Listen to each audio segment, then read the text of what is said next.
Thanks for making Locked On Yankees your first listen every day. We're free and available on all platforms. On today's show, it's all about the weekend against Tampa. Well, some of the weekend, Friday and Sunday. We can forget Saturday ever happened. We'll talk about the Yankees finally making the playoffs. I'll give my thoughts on what I think could happen in the wild card at Fenway and more.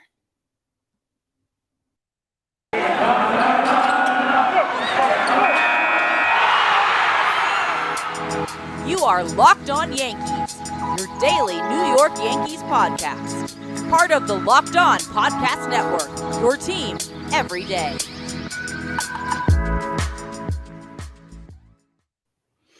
Hello, this is Stacey of Locked On Yankees. Welcome to the show. It is Monday, October 4th. The Yankees are in the playoffs. They didn't need to play a game 163, though it looked like it was heading that way this weekend after losing the first two to Tampa. And then after not scoring for the first 8 innings of Sunday's game, they finally scored and they're in the playoffs. Before we get into everything, you can subscribe to Locked On Yankees on every podcasting platform available, including Apple, Google, Odyssey, Spotify, Stitcher. You can subscribe to us on YouTube. You can like and you can comment, and you can tell your smart device to play podcast Locked On Yankees. So this weekend was a weekend. The Yankees were feeling good. They beat Toronto and Boston in Toronto and Boston 5 out of 6. And they were heading into the last weekend of the season with 3 against Tampa. And Tampa had nothing to play for. But because they're Tampa and because they're pains in the rear end, they had to act as if they were playing for something. They were playing to ruin the Yankees season, basically, because the Yankees and Rays don't really get along that well. So, yeah, that was... Now, we're not gonna really talk about Saturday's game. Saturday's game was a complete disaster, which I find strange because heading into the game, you would think, okay, Jordan Montgomery starting, it should be okay. And then it really wasn't at all. Oh my God. Wow. And not only that, CC Sabathia was there. And CC and Jordan Montgomery have a relationship. You know, they're lefties, and, you know, CC always refers to him as his boy. And, you know, he posts on Instagram whenever Jordan makes a start. And CC was there on Saturday. And it almost felt disrespectful in a way that the Yankees lost such a horrible game in front of CC Sabathia. Like, how dare you do that to CC Sabathia? But let's talk about Friday first. Because Friday was the game that annoyed me the most out of all of them. Once you get to a point where your team is down 6-0, you can get mad about it, but it's just, it falls into the, it's just one of those days category. It's just one of those games. It happens. You know, of course, Brandon Lau is going to hit 3 home runs. But Friday night is where I have an issue, because Aaron Boone was managing Friday's game as if it were a Friday in April, not October 1st, not a game the Yankees needed to win in order to make it into the playoffs and avoid a scary 4-way tie game 163 situation. He wanted to see how Domingo Germán was going to perform. Why? Why in that situation? You're down 2-1 at that point. The game is within reach. Why on earth would you do that? Okay, fine. Domingo Germán pitches 1 inning. He's okay. Why would you even risk it going 2? That's where things got screwy. Then Boone brings in Albert Abreu.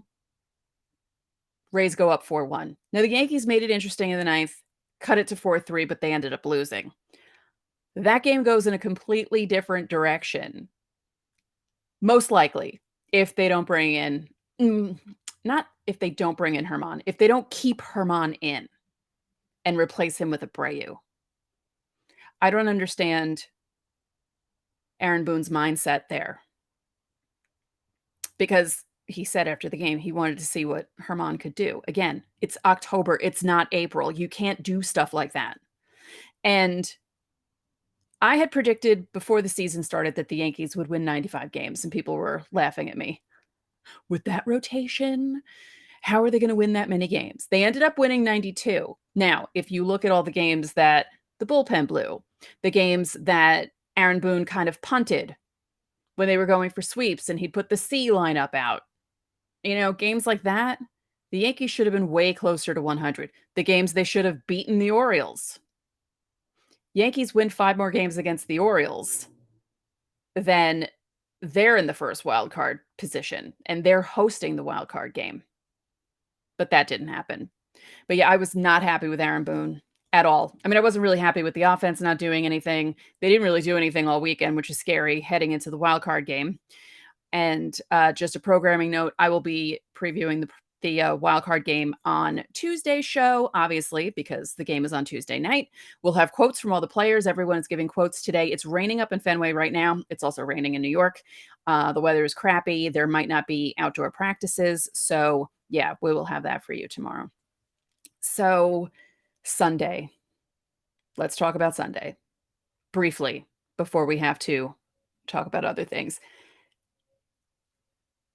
The stars of the game, and yes, had them as the players of the game also, the pitching.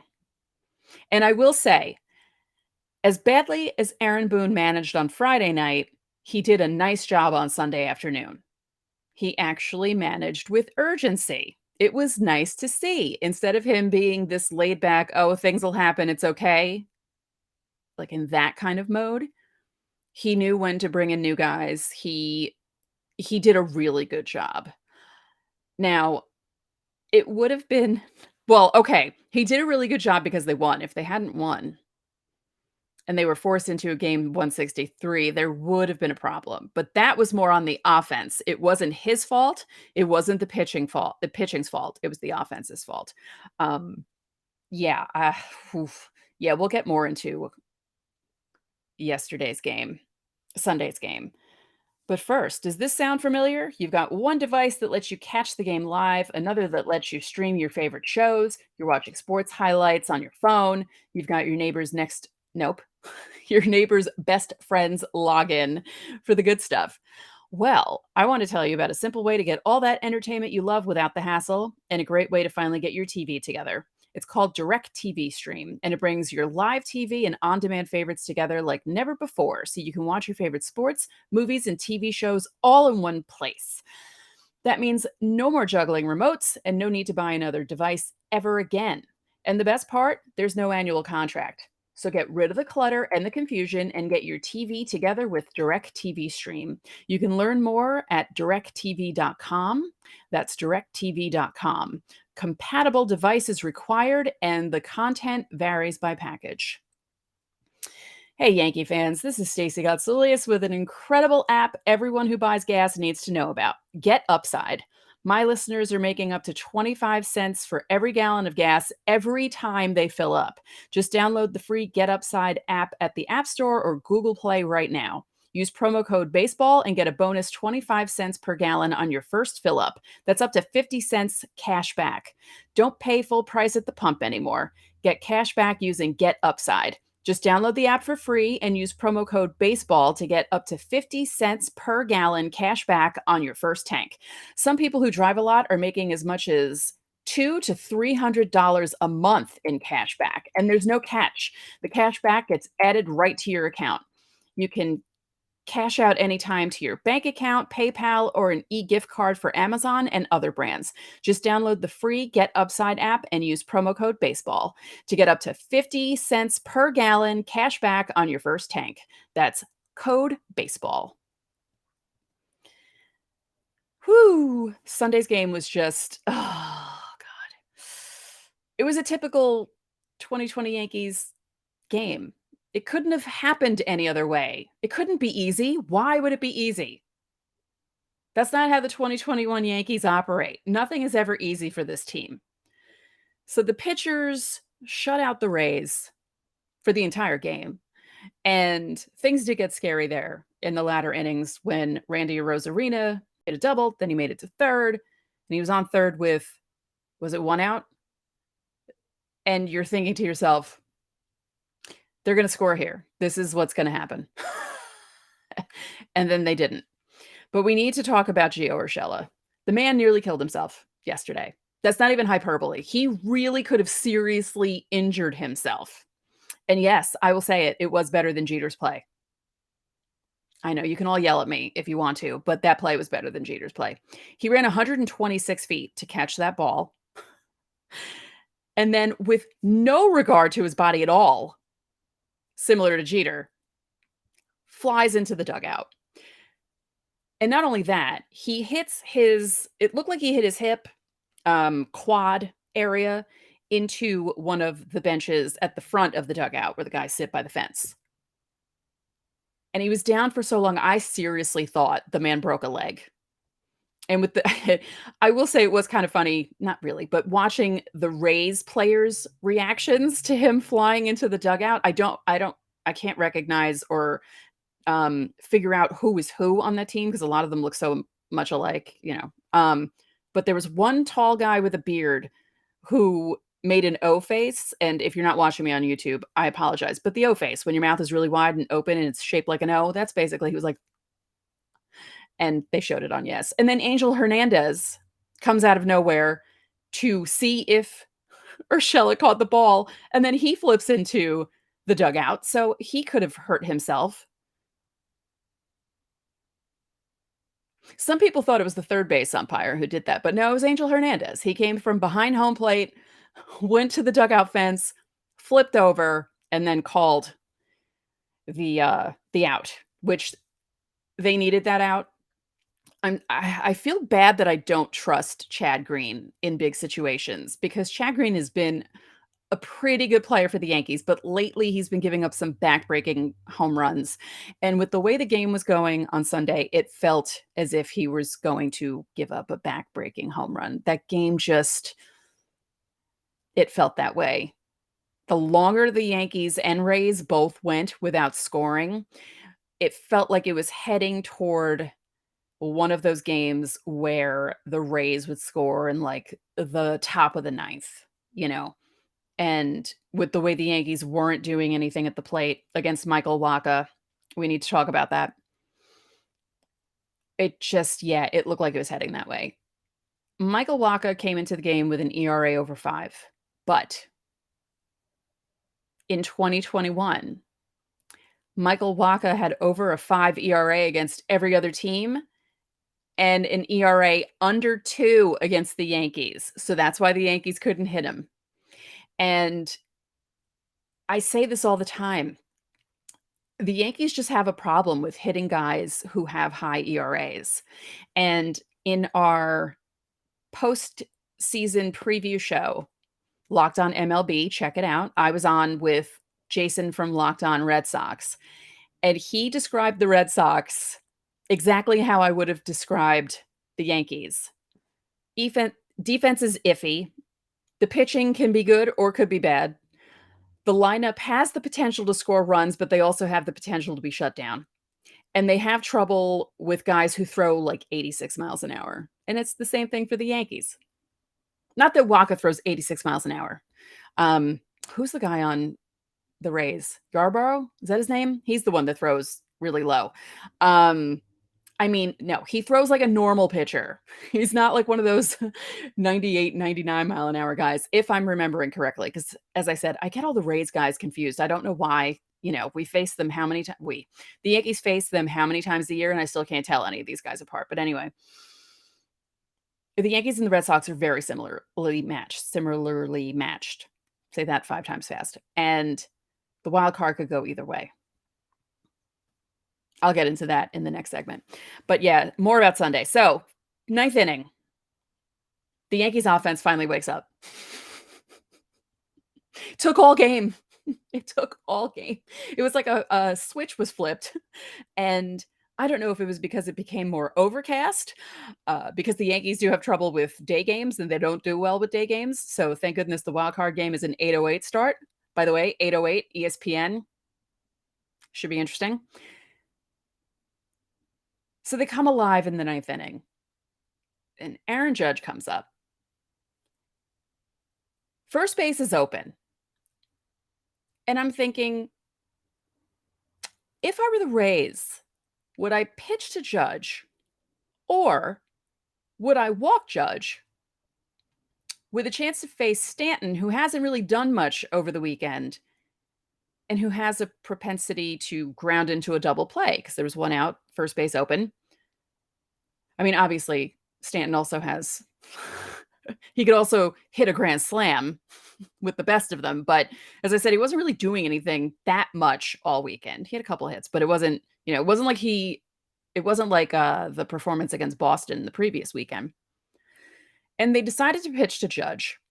And honestly, I mean, it wasn't like a great hit. He hit it right to someone, but thank God Tyler Wade was on third base, pinch running for Rugi Odor.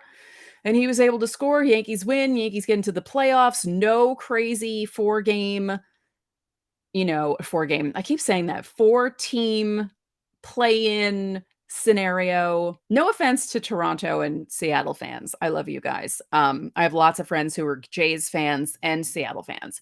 I did not want that scenario. I know you wanted your teams to have a chance to make it into the playoffs and play a 163, but I wanted nothing. Nope, didn't want a part of that. I would have preferred the Yankees to win on Friday, win on Saturday, pull ahead of the Red Sox. So no matter what happened on Sunday, they'd be ahead and be in the first spot. And then the other three play each other to see who faces the Yankees. But that didn't happen. So we just get the Yankees and Red Sox. I know a lot of people are upset about it. What are you going to do? I know MLB is probably not upset about it because it'll be hyped up beyond anything we would want to see. But that's how the playoffs go. So, yeah. I just wanted to say once again, thanks for making Locked On Yankees your first listen every day. And we are free and available on all platforms. Do you know what time it is? It's that time again. It's time for me to talk about Built Bar. Built Bar has so many delicious flavors. There's something for everyone. And when you talk to a Built Bar fan, they're definitely passionate about those favorites. And if you don't know the flavors, you're missing out. They have coconut, cherry barcia, raspberry, mint brownie, double chocolate, salted caramel, strawberry, orange, cookies and cream, German chocolate. My favorite is mint brownie. If you listen to the show or watch this show, you know that I love that flavor so much. If you haven't tried all the flavors, you can get a mixed box where you get 2 of the 9 flavors 2 each of the 9 flavors and figure out what you like and then just keep ordering what you like. And not only are Built Bar flavors the best tasting, but they're healthy too. They're high in protein, low in calories, low in sugar. Built Bar is the official protein bar of the U.S. track and field team. As I bang my microphone, go to built.com, use promo code LOCKED15. You'll get 15% off your order.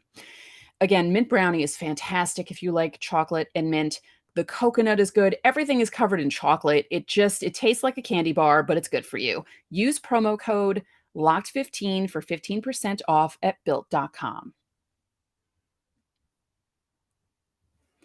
So, the Yankees celebrated making the wild card by nearly drowning poor Bronxie the turtle in champagne. Now, I didn't see any reports that said that Bronxie is hurt, so hopefully he's okay. Or she's okay.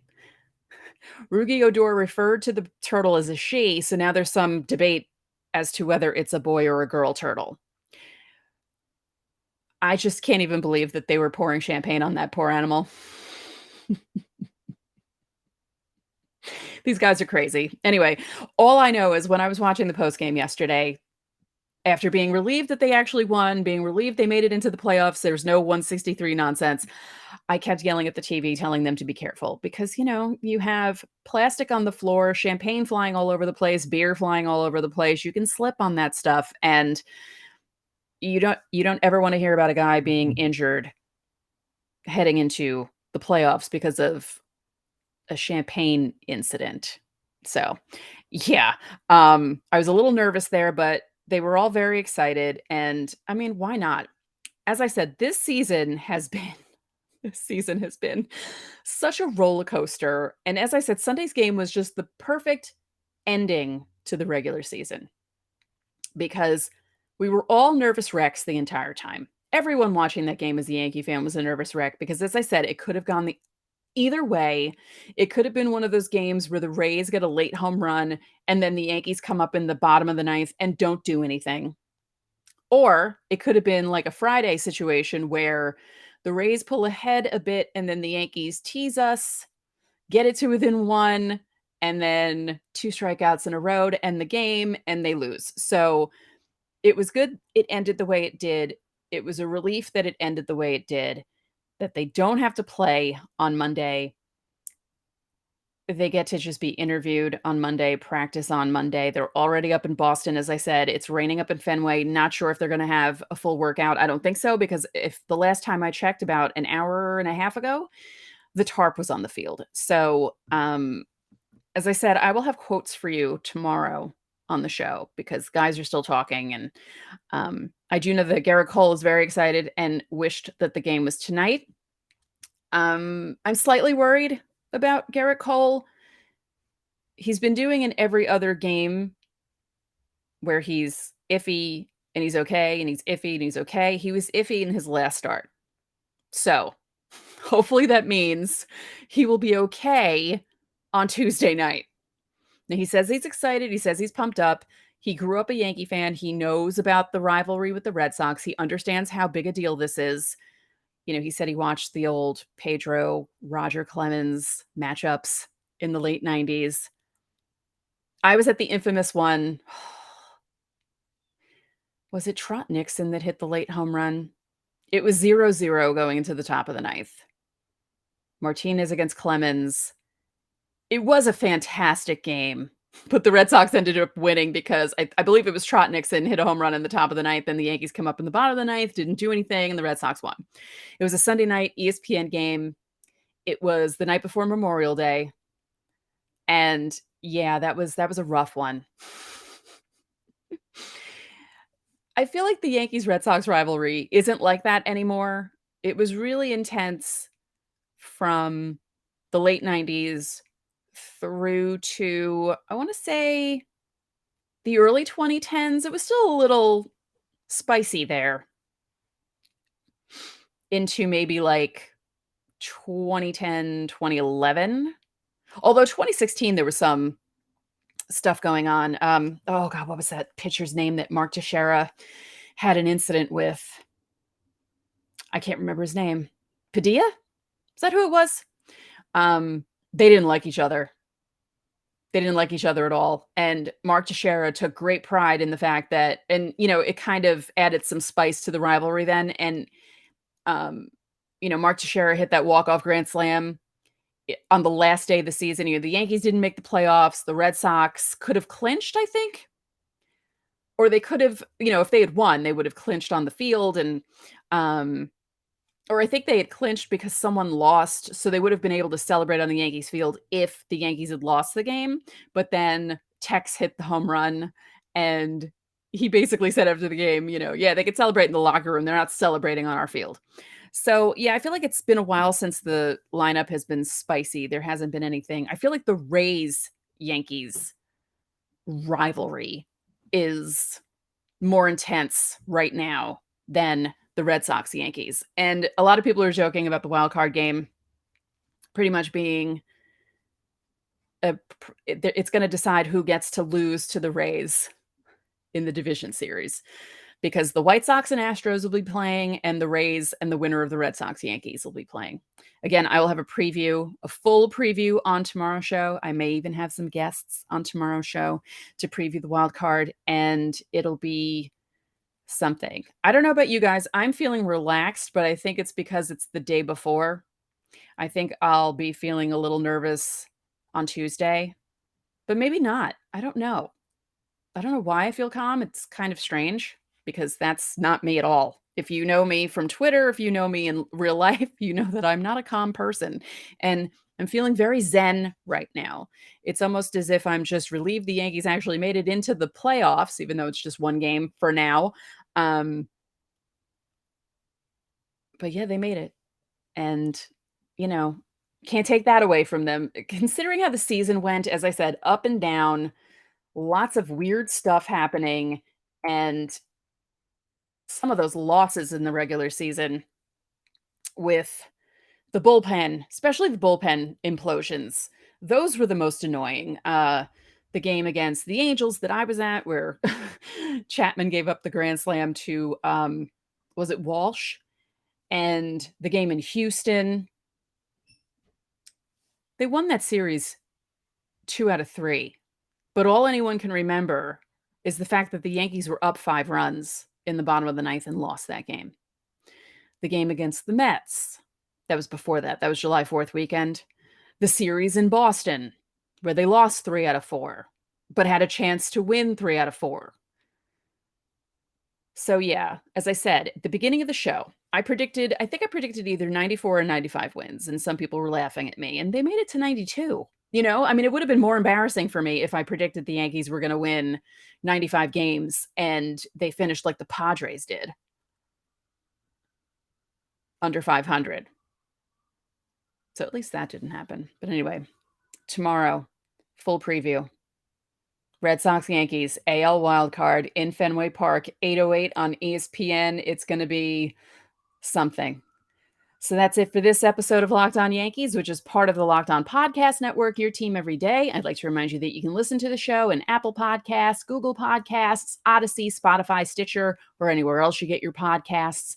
And when you get into your car, you can tell your smart device to play podcast Locked On Bets.